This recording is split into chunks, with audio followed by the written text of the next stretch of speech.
So, in the short term, obviously, we as humans, we got a lot of work to do Yeah, don't buy from Walmart in the short. I'm just kidding. That's not the point.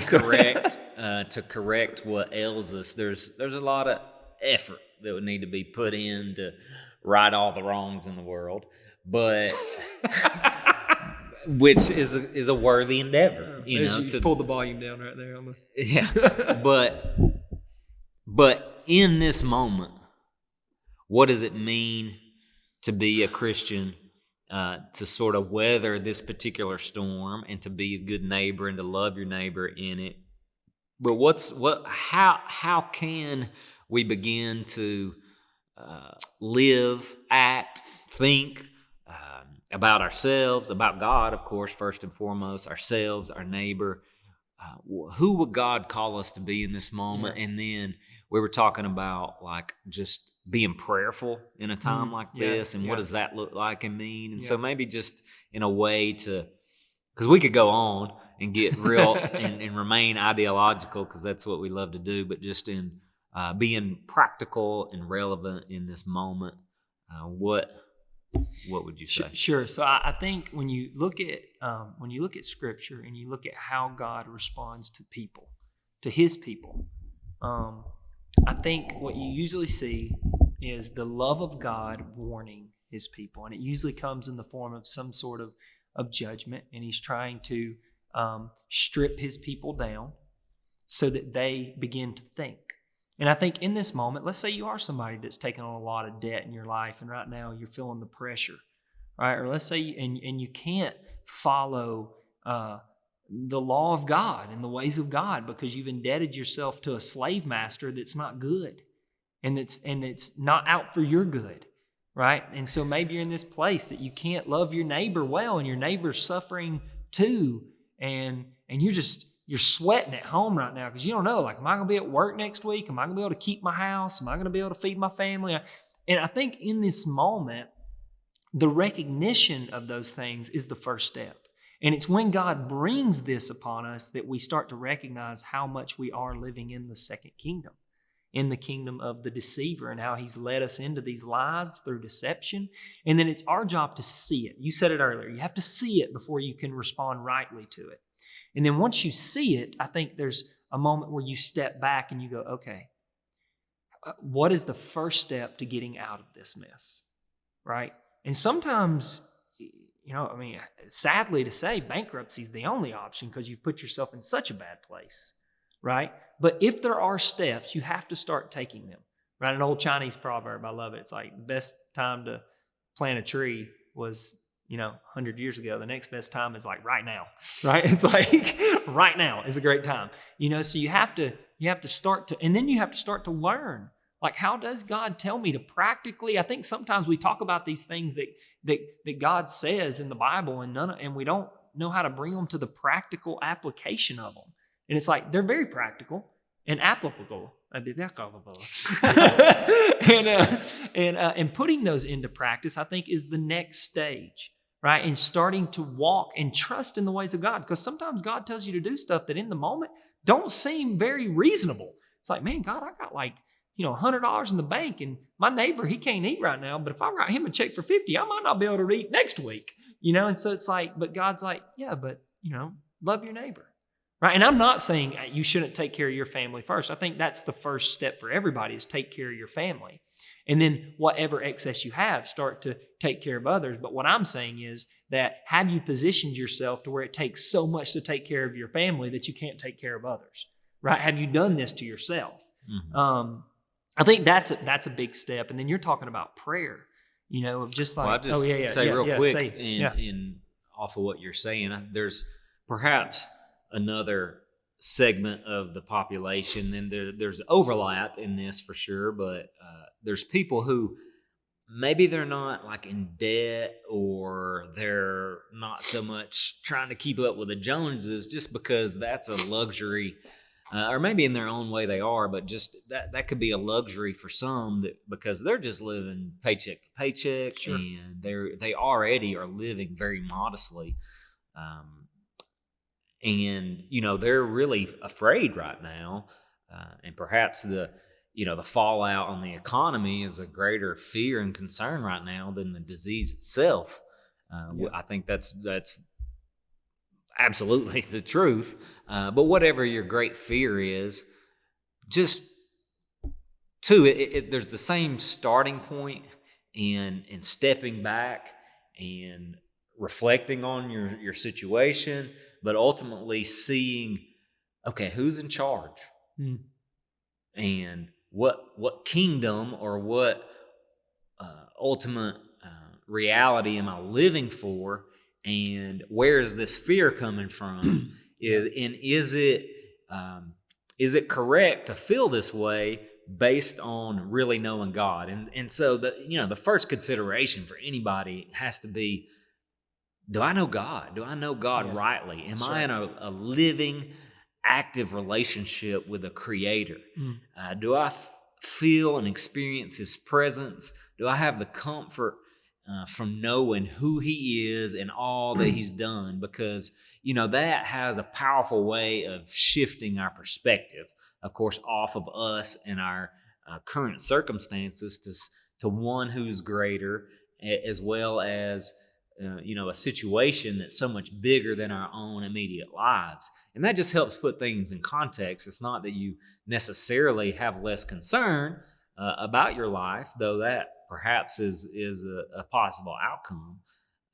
But you find yourself in something that's bigger than you, and then it is liberating to free you up. Of course, you've got to have the assurance and security beyond this life that comes from Jesus. And so those are the first big questions to ask. But then if we're talking perhaps to a Christian who supposedly has those things worked out, your allegiance will be exposed in times like this. Well, true. That's probably a good, just to throw that caveat in there. Yeah, so no matter what your circumstances, like you were saying, it is revealing, and God is actually being compassionate toward us to reveal where our allegiance is, where our priorities are, where our hope is, where our security is. Is it in the things of this world and the things that we're able to acquire for ourselves and our own power? Or is it in who God is and what He says? And are we protected because we're in His hands? And so, that kind of shift in thinking, it doesn't change your circumstances at all. No. But it dramatically changes but actually how you feel and how you might live and choose to act from that. Because if you are someone who's living paycheck to paycheck and you're just getting by and you're worried because you don't know what's coming next, your circumstances are not going to change, right? They're just not in this moment, right? They may in the future. Not that dramatically, that quickly. But your assumptions about reality are going to fuel the next action that you take. I can promise you, if you are not coming from a place that God is reality and that He's made people in the image of God, that we are going to see collectively, maybe not individually. I'm not saying there's some people out there that don't believe in God that wouldn't do the right thing. But I think collectively, if it gets bad enough, we're going to see what happens to a society that has destroyed the imago Dei in people and how they respond to their neighbor to get what they want, right? It just doesn't. And I'm saying that to say, you're painting a good picture in the sense of, if your hope's not in who God is and that He is faithful to come through for us and He's faithful to do right and be just, and sometimes doing right is us paying for the consequences of where we've positioned ourselves. And that is the right and good thing to do, because it's not good for a king to reward wicked behavior. It's not good for a king to reward and to withhold. Look at children that their parents never let them learn the consequences of their actions. They always turn out pitiful. Right? They always turn out to destroy their lives as they grow older because they don't know. They don't know the consequences. And we're dealing with a good and righteous and just king that sometimes the outcome, it is harder for us to chew on because the consequence sucks. But it's God also saying, look, realign yourself. Like, you know what? You might be at the end of this 55 starting over. And that's hard to chew on. That's hard to chew on, that you might have been a millionaire and now at 55 years old, you about to have to start over. That might be your economic position when all this comes out the other side of it. Where's your hope? Right? Where's your hope? Was it in your millions of dollars, or is it going to be in Jesus, who still has a plan for you? Who might even have a plan for that specific story, right? I mean, who might use that specific story of losing your millions to show people that your hope wasn't in your millions, but it's in somebody greater, right? That you're headed to a better place than your villa in South Florida. I don't know. You know what I'm saying? So. Or whatever comfort you've created for yourself in this world versus the hope of a comfort that can't be taken away. Because whether it's through the fallout from a global pandemic that erases your 401k, or you just lost your job in your apartment and now you're back living with your parents or something like that. It's all of these things. I don't know which one's worse there. You're gonna pass away. They're gonna pass away. All of these things are temporary. Yes. And in the end, they won't last regardless. So are you building your life and your hope and your future on things in Christ that can't be taken away, that are imperishable? And because that, in the Bible, that's what he compels us to do. And then, if so in it, as you said earlier, there's this chance to evaluate what master we're serving, God or any other. But Jesus says in Matthew 6 that we can only serve one master. Yeah. Not mammon, not money, not anything else we might enslave ourselves to. But we're tempted to, because we're seeking this security. We feel like we need to be taken care of. But Jesus says there, doesn't God care more for you than the animals and the flowers? And look how he provides for them. They're not worried about those kind of things. And isn't our value much more than those things to God? And so Jesus says, seek first the kingdom and God's righteousness, and everything else will be taken care of for you. And that doesn't mean you'll be a millionaire or you'll have it all easy. Depends on who's interpreting that passage. Well, but the things that you need, God will provide, and you'll be okay. And you'll actually, as you were to, by God's grace, reorient your life and your priorities around the things that His mission. And His God's goals. Righteousness and that of His kingdom, then you'll find your priorities, your desires, your internal motivations even shifting and changing and being freed up from being enslaved to the things of this world and them being your master to the freedom of living in the kingdom of God and knowing that your life in Jesus is not in these things, but it's in Him, and it can't be taken away. He's already defeated death. He reigns forever. There is life in Him. And knowing Him is eternal life, and that life flows into us now, and we can live from that place now as if we're already in eternity, or we know for certain that all of the goodness that God will continue to provide for us is ours, and we have no need because it's supplied in Christ. So I think you have maybe we talked to two people out there in terms of prayer, right? You have really. You have maybe the Christian who just, hasn't been praying for a long time, right? I mean, they're like, man, what role does prayer play in this? And they maybe don't even know how to pray. And I think it's always important to look back, and I know we covered it in the last, you covered it in the last, to wrap up the last talk, that Jesus was probably talking to a group of people. He was talking to a tax collector. He was talking to fishermen who were very bitter that the Messiah had not come for a very long time. They were in a religious sect that they were probably just burnt out, right? And they hadn't communicated to God in a long time. That was his rebels that he had, right? And so Jesus was like, well, let me show you how to pray. right? And he was kind of helping them, like, and because they were probably in this place, the same place a lot of us are in. Like, man, I hadn't talked to God in so long, I don't even know where to begin. Like, hey, God, what's up? Like, how do I start this? Like, or am I supposed to be on my knees? Or am I supposed to be at church? Or am I supposed to, like, fast for 3 days? Or am I supposed to, right? It's like, there's all these restrictions and boundaries and qualifications, and I don't know how to pray.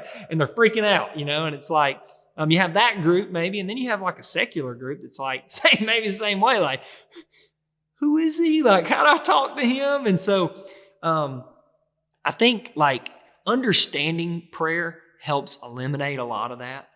Like, just understanding what prayer is, because I think what we've made prayer to be in a lot of ways has caused all those problems, right? Because a lot of times people think of prayer and they think, well, I need to go ask God for what I want, and God's supposed to give it to me. And then you have the secular community. It's like, see, God ain't a genie. You asked him for what he wanted and he didn't give it. He must not be there, right? And so you have all this stuff surrounding prayer that's really not what prayer is, right? Whereas prayer is like, it's our relationship with God. Like, it's our connection with God. It's God working through us and using our communication with him, and us bringing, like we see in Job, right? Like we see in Job as he's just sitting around a fireplace, just like struggling with God. Like, God, man, I did all the things right. Like, I was living for you. Like, what's up with all these harmful things that are coming at me? Like, I don't understand these things, and they don't seem righteous. And you have all Job's friends coming in going, you've sinned, man. Like, you've had to have sinned. And Job's like, no, I haven't. And they're like, yeah, you have. No, I haven't. Yeah. Right? And it's because they understand prayer for something that it's not, right? They think he's sinned, and that's why God's bringing these horrible things upon him. In reality, there's 2 kingdoms at war in that prayer that nobody else in Job and his friends don't know about, but we know about them because they tell us in the first 2-3 chapters about it, right? There's 2 kingdoms at war there. And there's actually, this is hard to understand, but there's almost like a bet going on between God and the kingdom of his kingdom and Satan and his kingdom. And he's like, no, Job, he won't turn on me. Like, yeah, go do whatever you want to do. Right? And it's like, whoa, like, was there a wager made right there? Right? And so I think prayer needs to be understood in these times as a way to not be bitter. Right? It's a way to, that's what Job did. He was trying not to be bitter with God. He was trying to understand God, but more so, he was just trying to stay in relationship with God.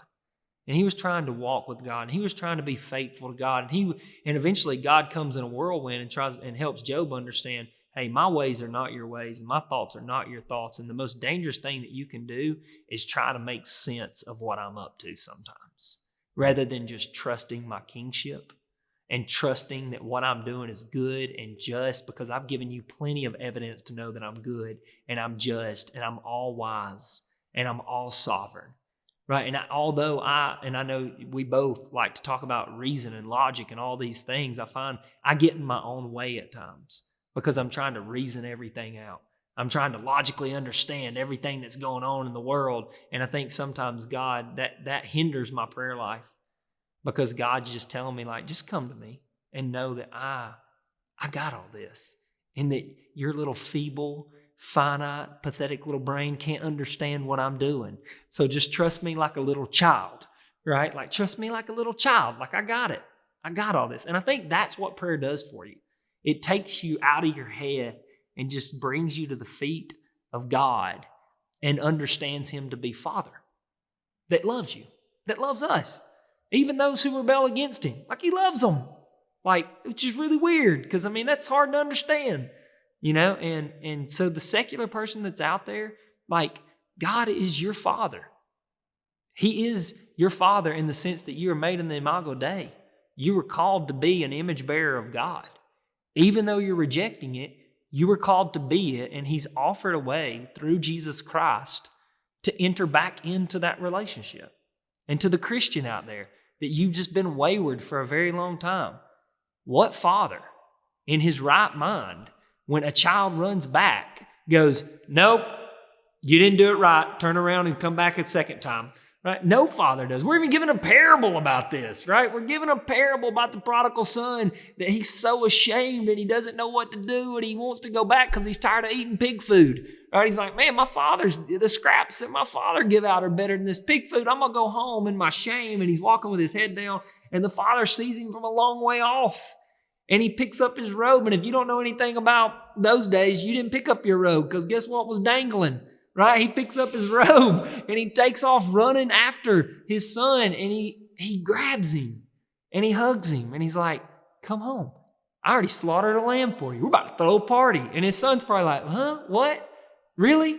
And so it's like just understanding that we have a good Father in heaven that loves us and that is patient. Back to what we talked about at the very beginning. He's patient. He's long-suffering. He's calling upon you. But also knowing that we have a Father in heaven that if you continue to rebel, you're also going to deal with the consequences.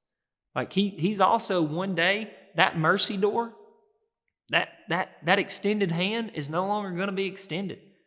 It's not. The doors of the ark are going to shut and the rains are going to fall. The wrath of God has been poured out upon his son, but one day it will be poured out upon this earth and justice will be enacted.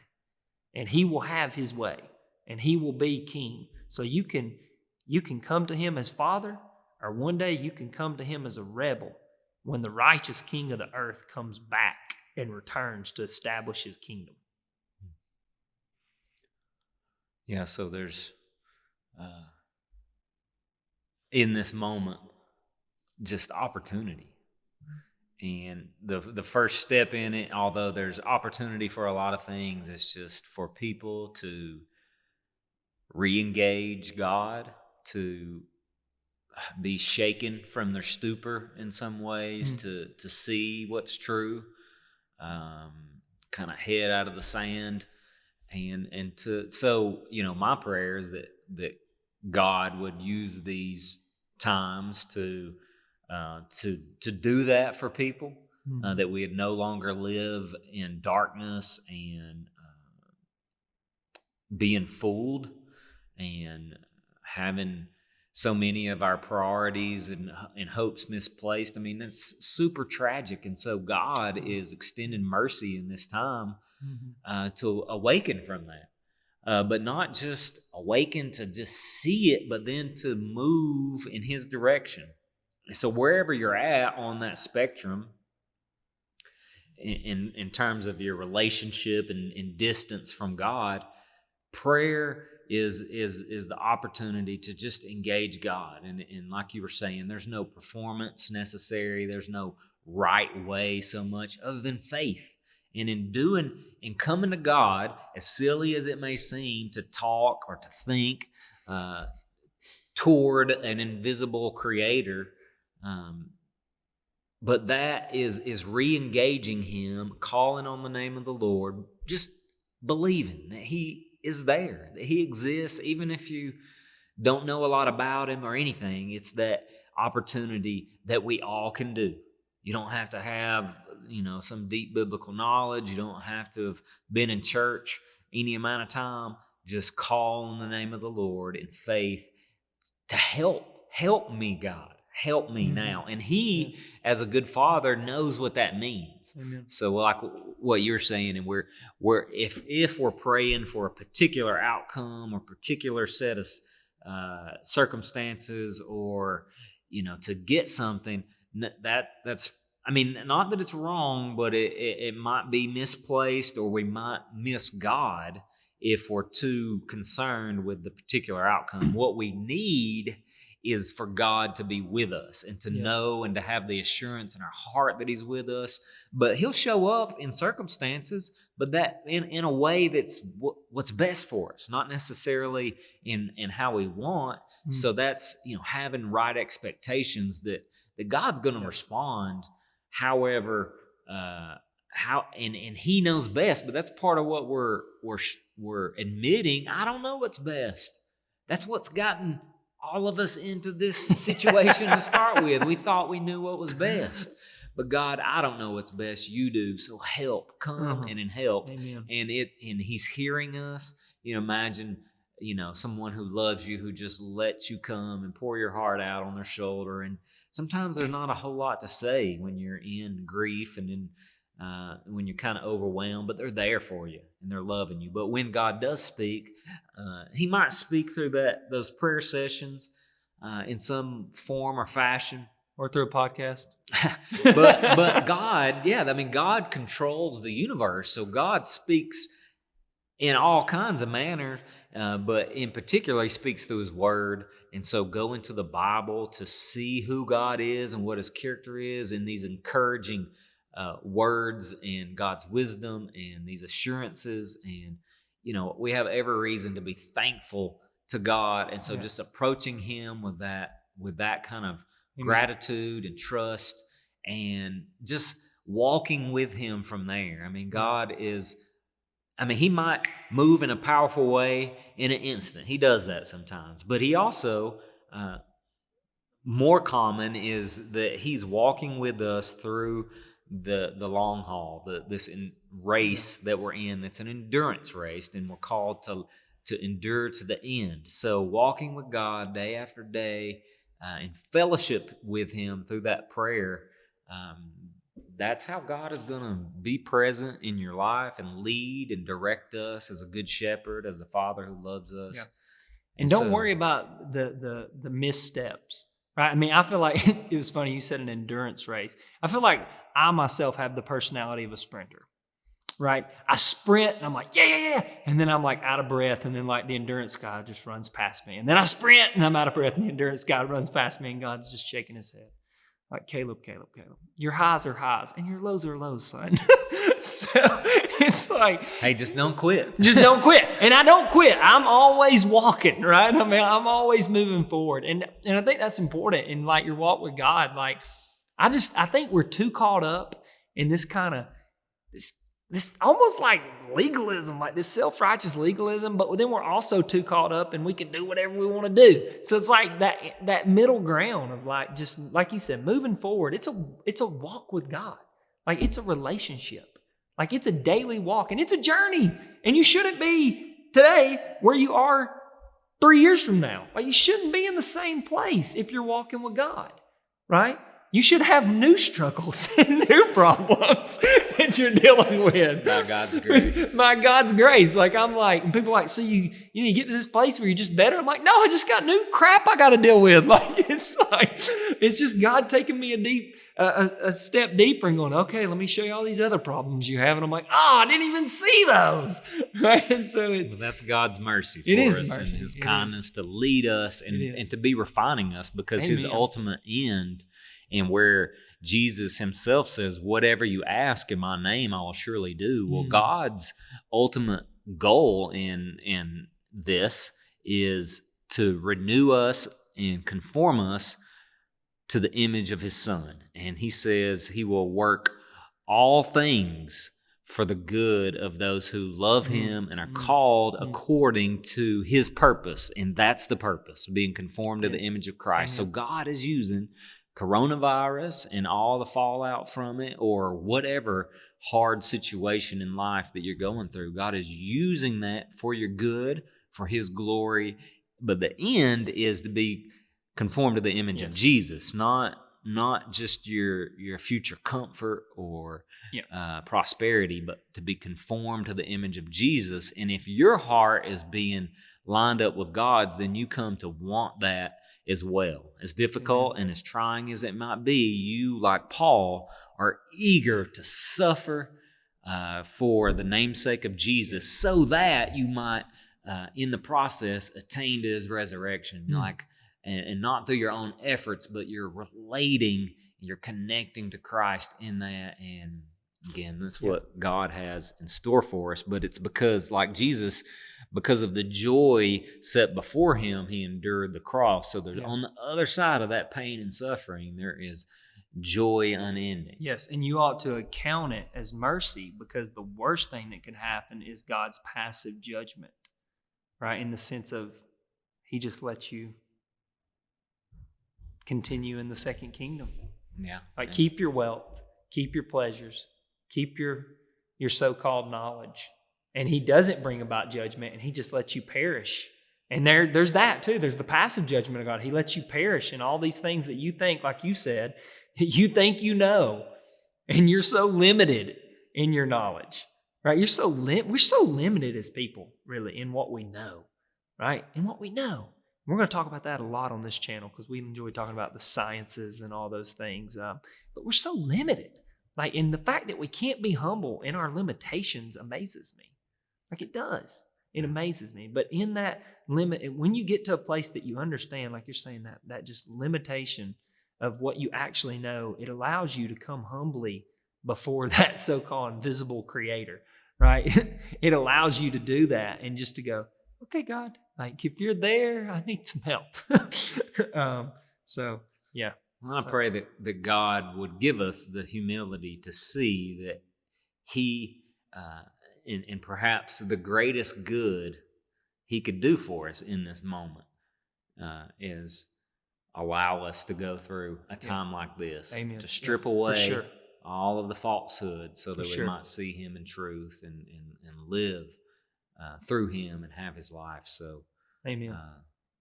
Might His will be done. Amen. I like it. Cool. It's a good place to finish our 2-hour conversation.